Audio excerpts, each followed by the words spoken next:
In the world of anime-based multiplayer online games that have stood the test of time, the list really doesn't go too far.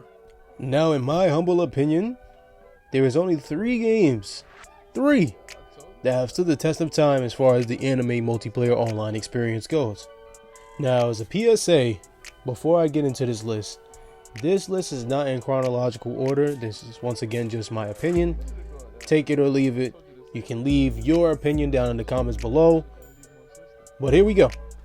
At number 1, we have Final Fantasy 15 Online. At number 2, we have the Dragon Ball Xenoverse series, including 1 and 2, with me having a personal favorite pick in Xenoverse 2, because I probably would say that I played that more than 1. Call me biased, whatever. And last but not least, we have the game we will be talking about today, which in my personal opinion is for sure the most underrated out of the 3 that I'm listing. But we have none other than Naruto to Boruto Shinobi Striker. With Shinobi Strikers released in late August of 2018, it took the gaming world by storm.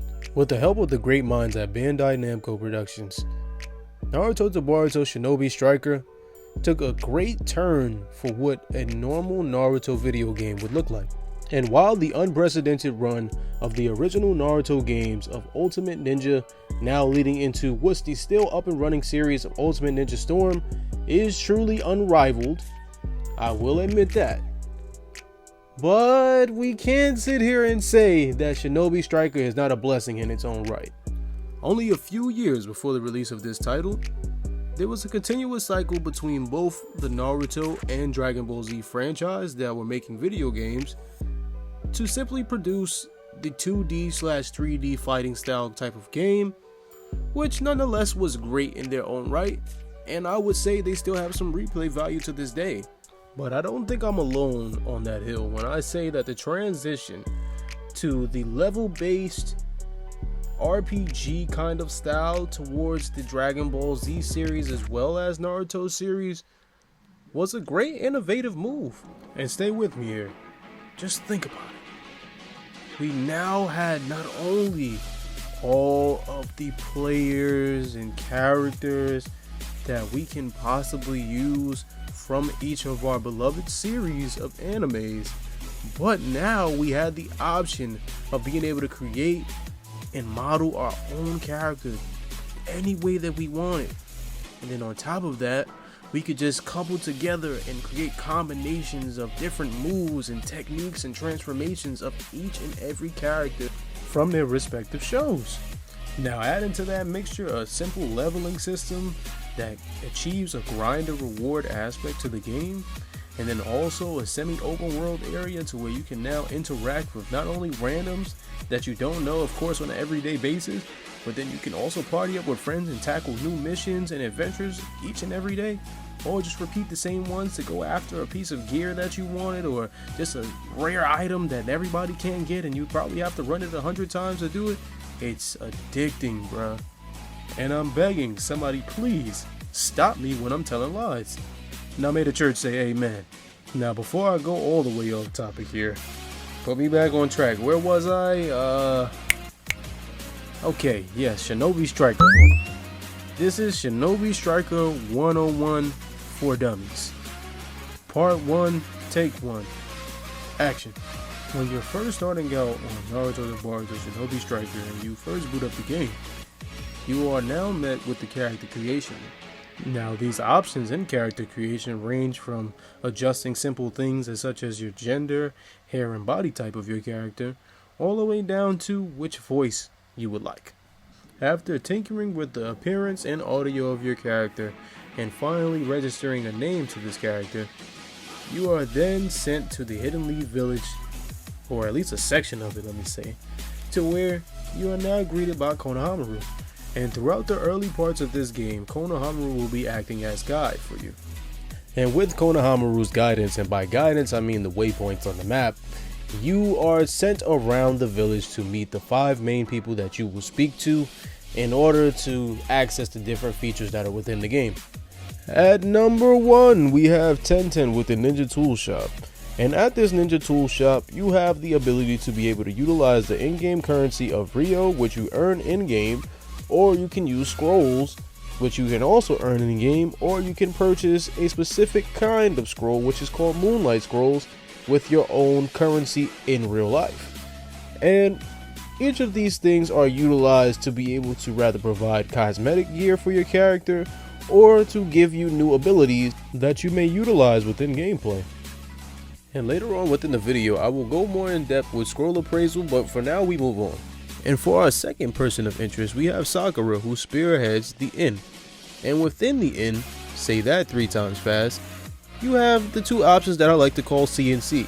You can rather claim items or change items. So with the claiming end, you can claim add-ons, you can claim daily login gifts, maybe just special gifts that they, and by they I mean the devs, have actually decided to gift us for rather a maintenance downtime, or maybe something wasn't working, or you've participated in the Ninja World League, or something special just happens and they decided to just gift us something.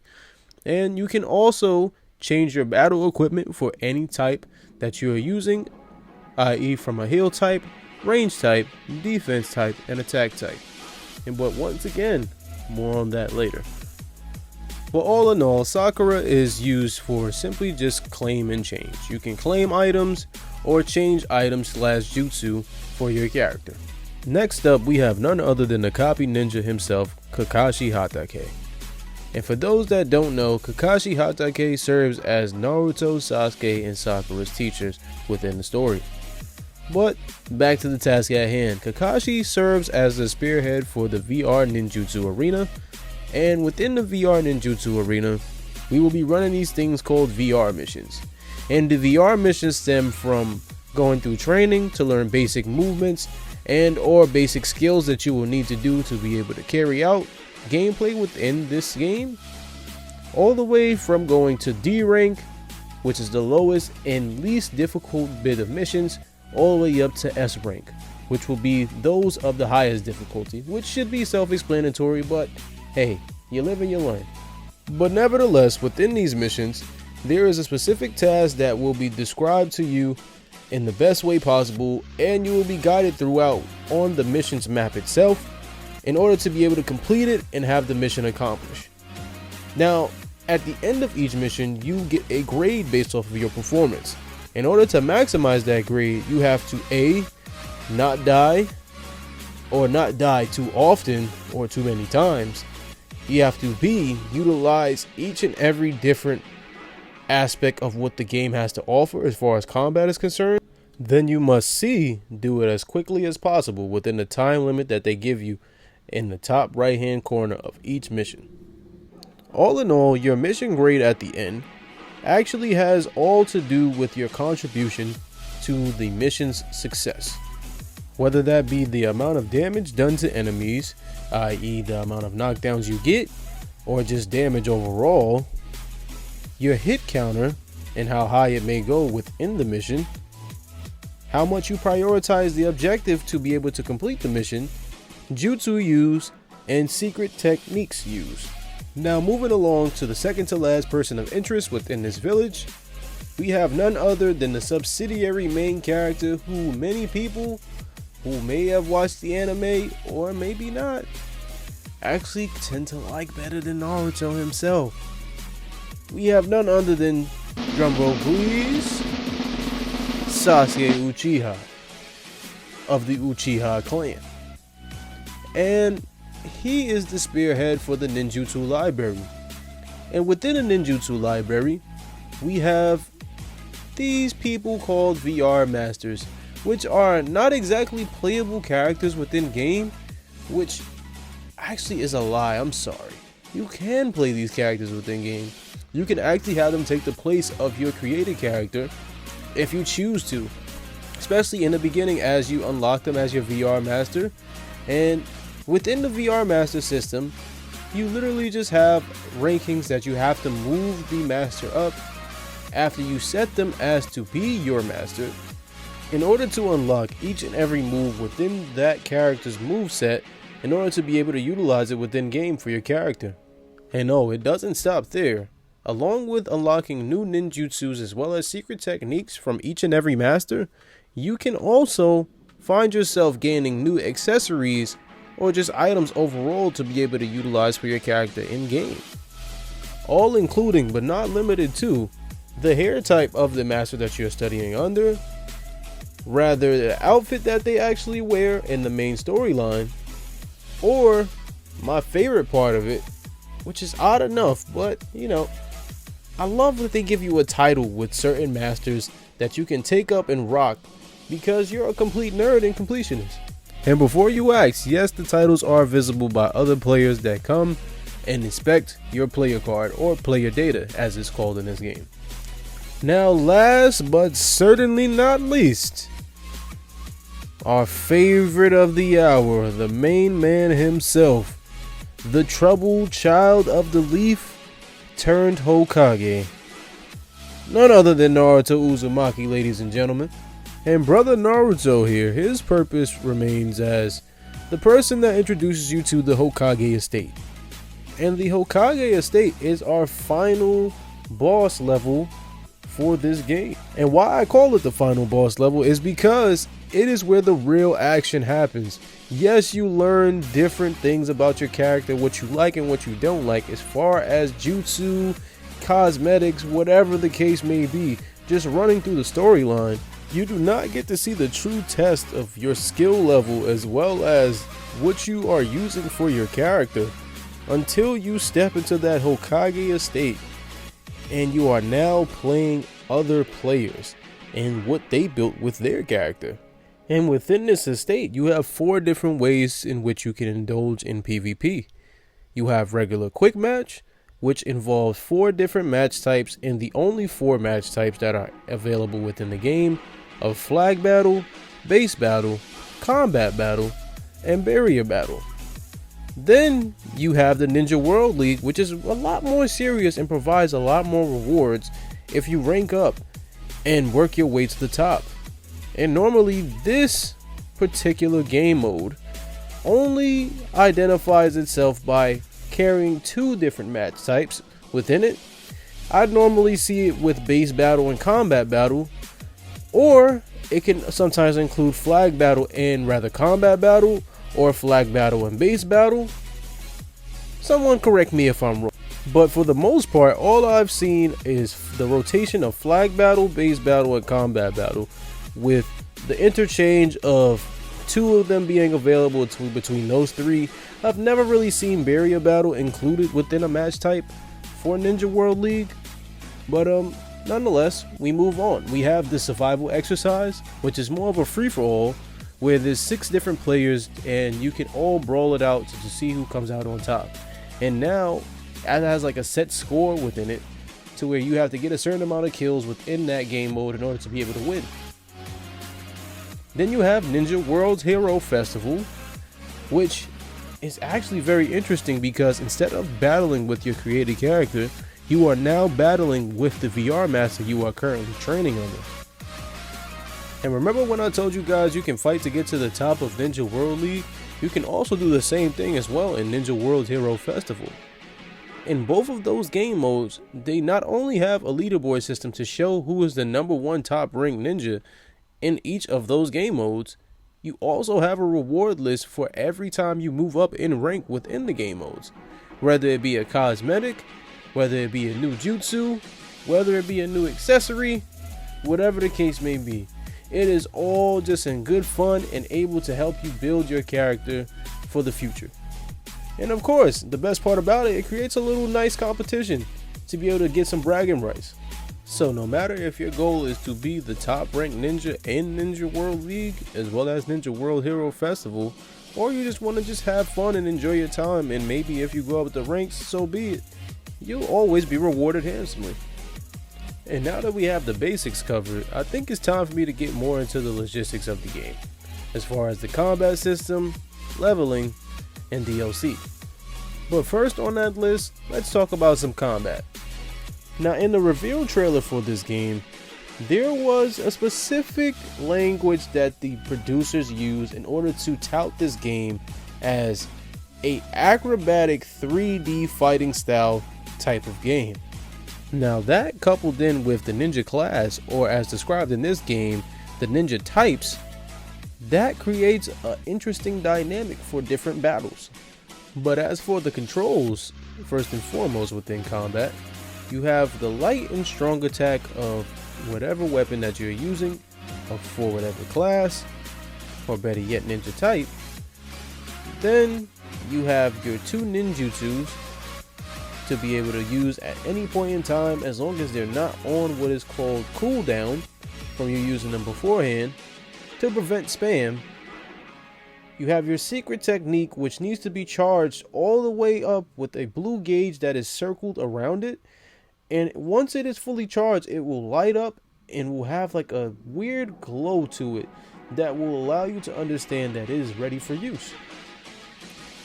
You also have ninja tools, whether you can have kunai, or now we have these things called scientific ninja tools, which allow you to kind of have a secondary jutsu, or I would say like a third back pocket jutsu to just use at any point in time within the game. Then of course we have the ability to block oncoming attacks and deflect them back with an extra input whilst blocking.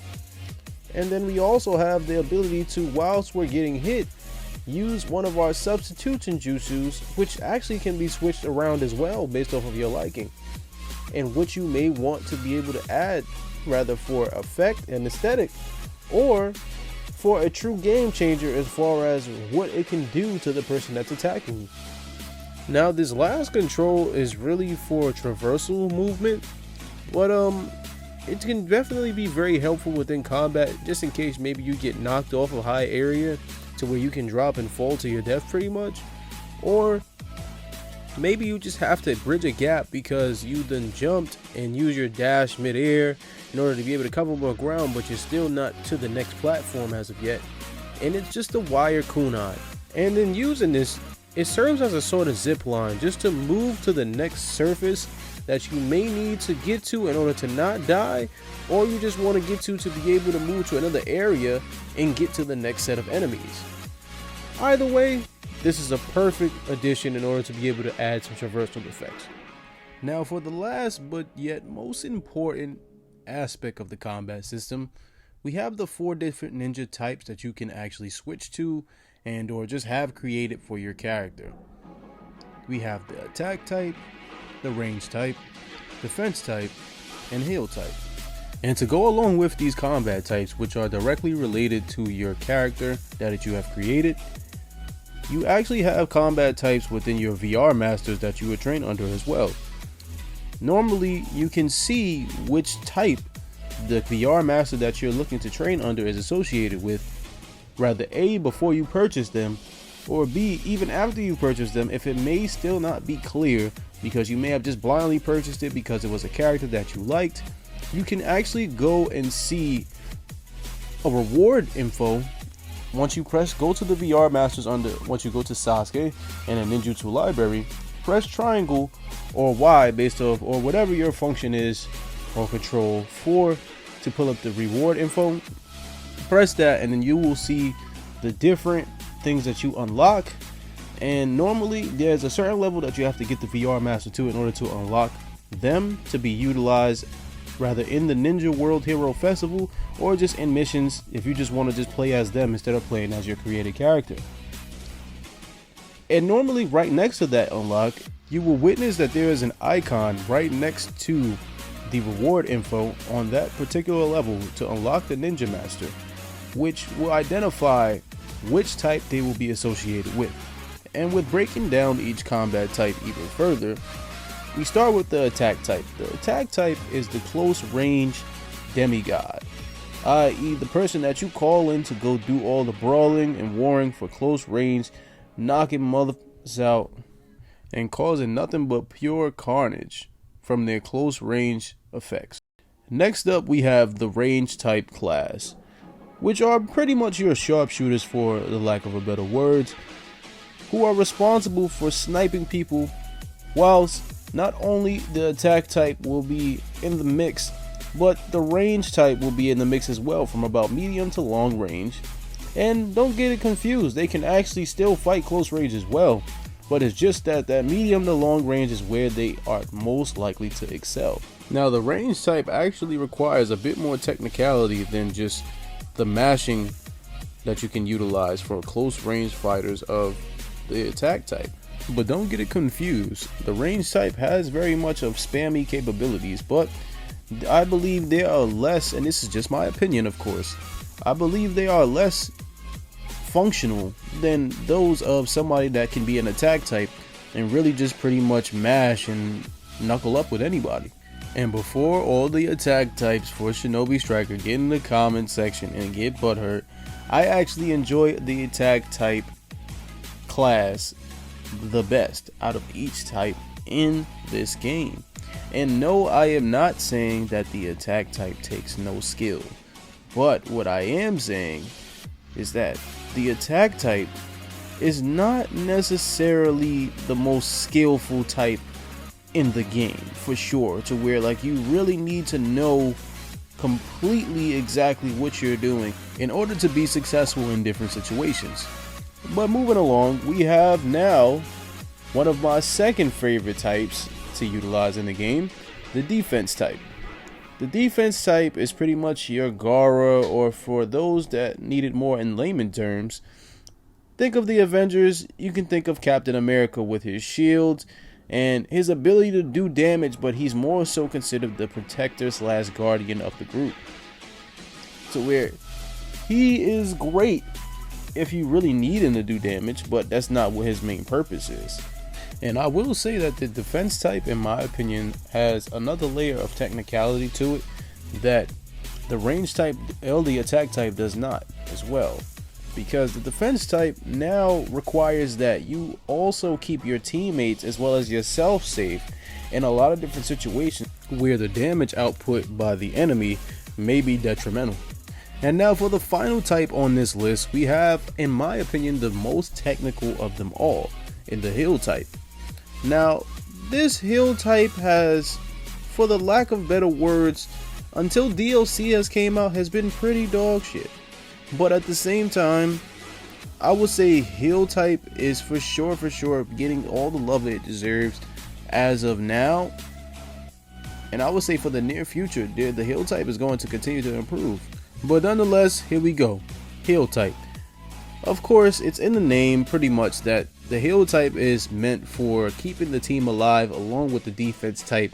So if you really want to think about it, the attack type and the range type are more for the combat and damage dealers per se, and the defense and the heal type will now be your support roles that can also do damage, but that will not be their primary role. The heal type of any group, I would deem them as the doctor, pretty much, for the lack of better words. They are the person that keeps status effects off of the team and also would apply status effects to the enemy team in different situations. And then of course they have the simplistic role of just making sure the health stays up of the group and also provide buffs to the group in order to deal more damage, increase teammates' defense, increase teammates' chakra recovery speed, etc, etc. But all in all, I would say a heal type is legitimately necessary towards the end game features of the VR missions, but overall, for sure, when it comes to PvP related instances, I think that you need one of every role for each battle. I kid you not, I will gladly stand on that hill and die on it. I promise you, because in all seriousness, if you do not have a heal type in many situations online when fighting other players, 9 times out of 10 the other team is going to have a heal type, even if it's just them being like the default setting of a heal type or the default ninjutsu, secret technique, so on and so forth of a heal type. That doesn't even matter.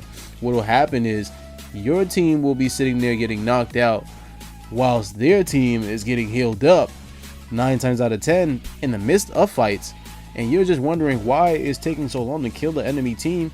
Well, duh, they have somebody helping them get status effects off. They have somebody helping them provide status effects to you on your team, and then also they have somebody helping them heal. Now, in covering each combat type, I think it's essential to try out each and every one and see which one will fit your playstyle the most. Would you like being on the front lines? Would you like playing the medium to long game? Or would you like being more of a support character that can also deal their share of damage? The choice is yours. Now, for the closing topic of this video, I would like to just bring into calling the leveling system. Now, the leveling system is pretty straightforward, and it actually ties into not only your character level, but also the level of your VR master as well, I want to talk about. So, for your character in particular, you have levels 1 through 100 that you can traverse to before you have a situation to where you now are getting your ninja rank up. And at first, you might be wondering what that one bronze coin thing next to your name looks like. Well, that is closely associated with your ninja rank. That quintessentially means that you are currently a ninja rank 1 level whatever. And then once you finally reach level 100 and go past the rest of the level for level 100, you will then see that your ninja rank has went up to 2. So now you will then see a change in the emblem that is now next to your name. And as you continuously rank up and hit level 100 and break the cap again, you will continue to see changes in the emblem that is next to the name. And in many different ways, I compare this leveling system to that of the Call of Duty old OG system because it signifies how much time and progression that you've actually put into the game overall. And with how you level up, it's pretty much simple. You just have to do pretty much everything else that I've talked about in this video.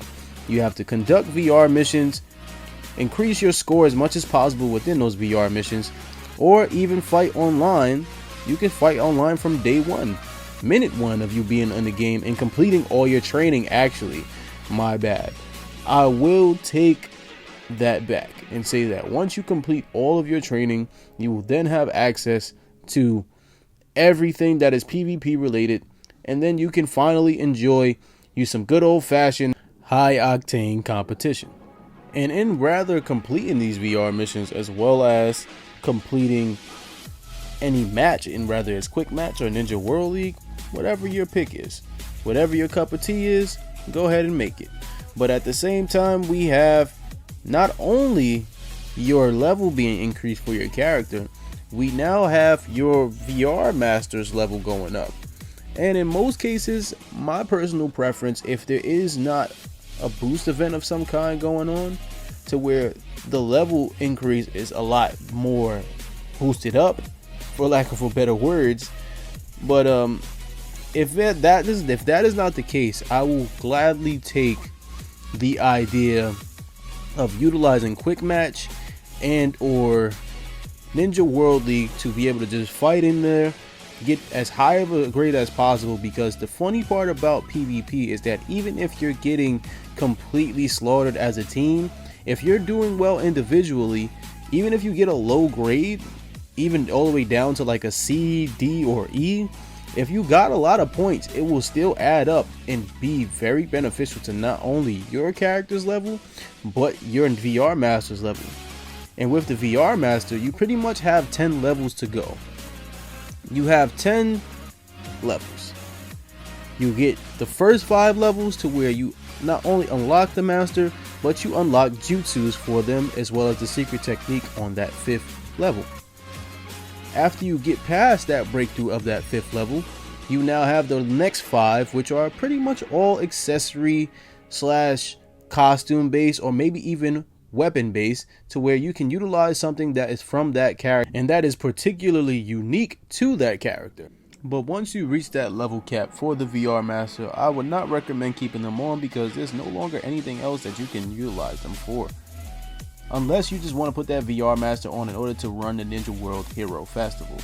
Because the Ninja World Hero Festival actually cooperates based off of which VR master you are training under at the moment. So in that case, you can keep them on, but in any other case to where you actually want to learn new moves and discover new playing styles for yourself, please move on to new VR masters. But all information aside, I just want to say thank you guys each and every video, man, because without you guys showing the love and support, this is not possible. This is not even, something that I really care to do if I didn't have the love and support of you guys each and every video. I hope you guys enjoyed this video. I hope anybody that's come across this video and has never played Shinobi Striker can find this video pretty informative and help them, decide to make that leap and try this game out. Maybe those that are taking a break away from Shinobi Striker or already still play the game will just continue to go and enjoy the time that we have as far as this game's life cycle, because it's not done yet. It has a lot more to offer, and I hope you guys enjoy it just as much as I do. But that's my time, guys. Drop a like on the video if you enjoyed it. Drop a comment of what your favorite thing about Shinobi Striker or your favorite moment from this video is. Subscribe for more content.